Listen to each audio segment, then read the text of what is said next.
Welcome to the Gentleman's Guide to Gaming and Session 4 of Virgin Territory.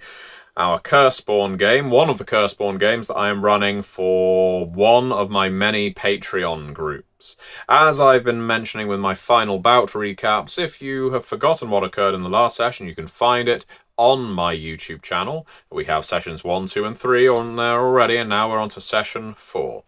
You might recall that our characters had just invaded the apartment of Max Keene, looking for the missing heir, Tommy Earl. And indeed, one of our characters, in the form of Conrad, our battleground angel, was currently hiding in the bathroom where he had discovered the body of Tommy Earl, dead, decomposing, in the bathtub, heart missing, when Stephanie, one of Max Keene's colleagues, Max Keene was Tommy Earl's boyfriend, just arrived at the apartment trying to find out where Max had gone. Well, amid that tension, Arturo, our 8 hands gangster, has been researching Max Keene's family. He's aware that Keene is missing. He's checked out the security footage. Keene left the apartment not that long ago with blood on him, got into his car, they have the license plate, and departed for parts unknown. Through Arturo's research, mostly online, digging around, looking up Max Keene, who he associates with, he was able to find out that Keene's family, specifically his mother and younger sister, still in high school, only live 5 blocks away. They have a house. Maybe Keene is laying low with the family.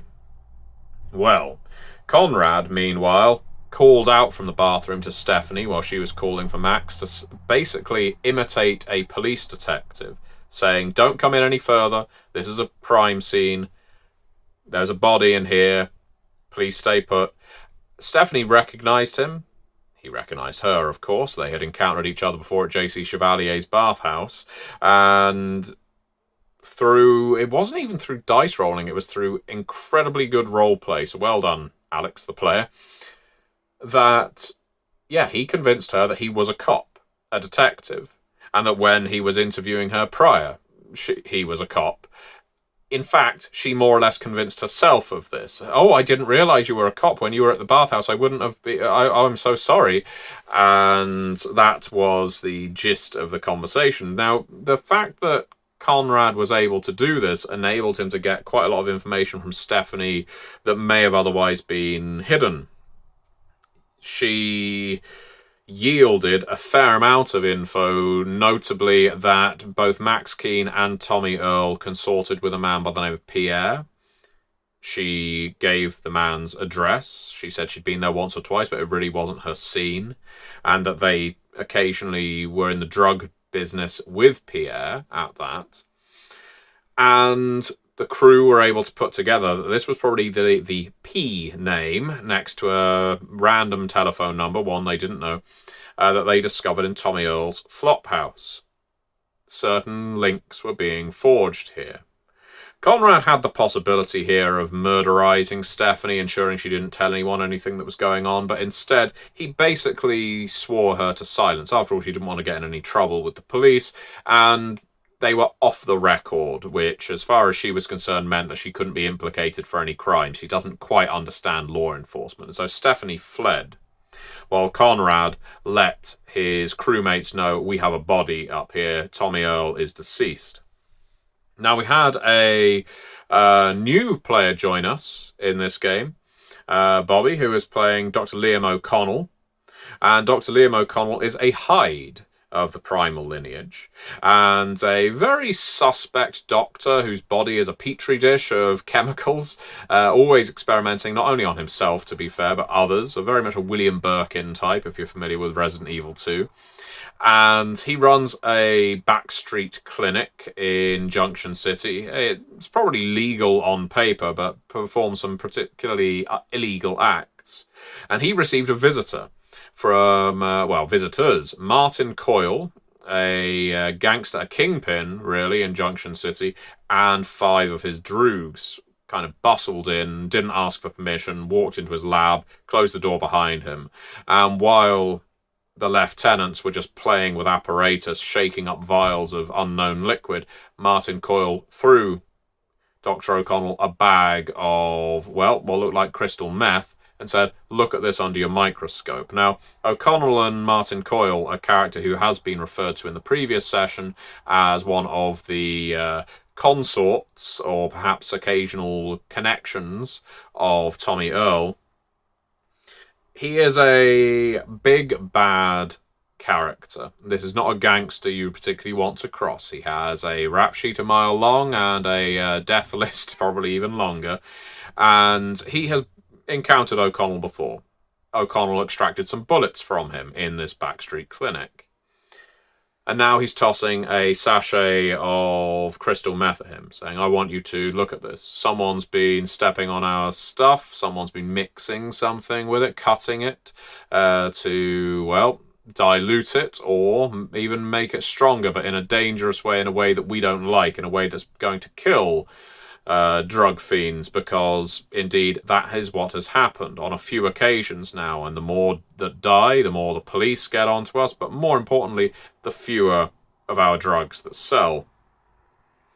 O'Connell looked through his microscope and indeed found that it was cut with various things, some of them pretty expected, rat poison, baking soda, but also bath salts.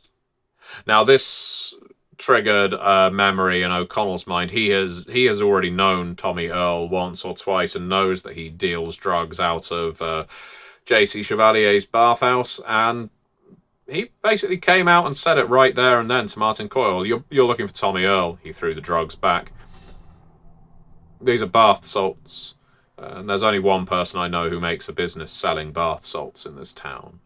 Martin Coyle looked ready to snap or break something, but he withheld, restrained himself, and with his gang left, no doubt intending on punishing Tommy Earl in a rather significant way. Unbeknownst to them, and Dr. O'Connell at this time, Earl is already dead.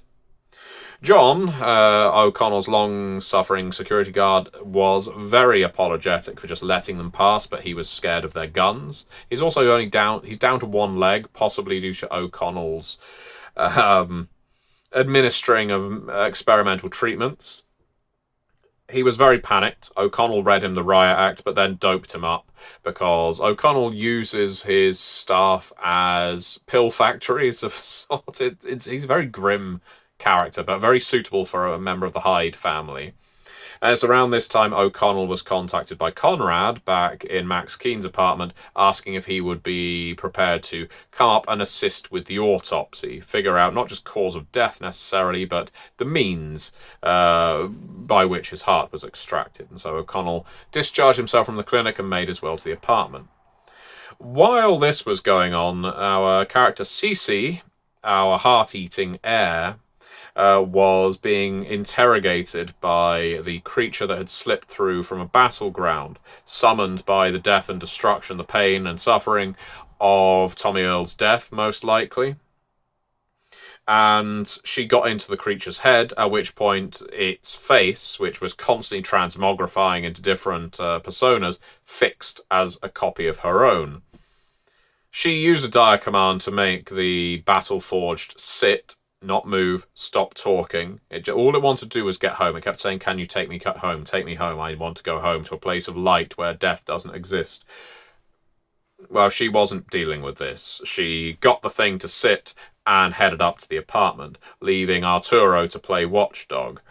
Arturo wasn't necessarily interested in playing watchdog, and remembering that was a liminality not that far down the road, decided to summon a swarm of spiders to himself to pass the time, sending those spiders into said liminality within a florist's, indeed, to see what was there to be found. When the spiders eventually returned, half their number had been annihilated, the other half shaken, as much as spiders can be. This is a dangerous place. This liminality that is found back there in the florist is not some curiosity. It isn't a place of comfort. It isn't a loophole where things are secured. If you enter, you are not coming back. And so this piqued Arturo's interest even more. Rather than share it with the rest of the crew, interestingly, he decided he would share it with his family. He's looking to advance in the ranks of the Eight Hands, something of a cartel-like organization, and delivering information to them is a pretty good way of doing it. So, The crew went up to Max Keen's apartment, examined the body, and while there, became convinced, after O'Connell's autopsy, that whatever ripped his heart out, it wasn't like a fist, and it wasn't an incision, it was a hook. A hook had pulled his chest open and then yanked the heart out. Whoever did it was clearly strong, but had to use a tool to do so. And their mind was going to maybe a boat hook or something like that, which tied with an idea. You see, Pierre has a house by the river, a very nice one. And after they interrogated our battle forged a little more, after scooping up bits of Tommy into various sacks and deciding to take him to O'Connell's incinerator to get rid of, they decided, well, they found out from the battle forged that, well, Pierre is a wet man. What does that mean? Well, the battle forged said, a spawn of Vodnik that lives by the river, that used a hook to rip open Tommy Earl. And as the battle forged was speaking more and more, it was becoming she. It was becoming Cece, a simulacrum of Cece, and was dropping more and more phrases and terms and idioms that Cece might, to the point that by the time she was done talking, our battle forged, maybe not bodily, but facially, and in terms of her memories, was almost a direct simulacrum of Cece. Now, Cece isn't the brightest bulb. Lovely, but for a heart eater, but not necessarily the smartest, and thought this was just fun to have a copy of her running around. But Conrad, our battleground angel, knew that these battle forged will not remain sane and calm and stable. They grow agitated, they get homicidal, they grow obsessive, especially if they're not returned back to their battleground at some point. And so elected, this was after having been insulted repeatedly by the Battleforged as an outcast, as a mongrel, as a bastard child, to plunge his silver dagger into Battleforged Cece's neck, after which Arturo and O'Connell rather reluctantly but ultimately stomped on the thing's head until it dissolved into a pile of wires, cables, ligament, catgut, mesh, and trash bags. There was no skin, just a latex mask. There was no human here. And whatever the case, the Battleforge wasn't going to become human. It was just going to become a proxy for Cece. And so they have got a new lead. Pierre, a spawn of Vodnik, interacting with Tommy Earl, an heir, and Max Keen, a mortal, in the drug trade in town. Now they have his house. They also have Max Keen's house. The question is, who are they going to go to first? They reach out to Zong Di, a royal ancestor of Cece, to see if they can get any kind of know-how on what the heirs would like out of this, because undoubtedly this is going to cause a scandal when an heir, a cursed royalty, gets slain. Well, that's bad news. That is a scandal. And the heirs will want retribution. They'll want punishment. So this isn't going to go down quietly. What they do next, we will have to see in our next part of Virgin Territory. If you're interested in playing in any of my games, do sign up to my Patreon. It is linked in the video description below. But until then, thank you very much for watching, and see you next time.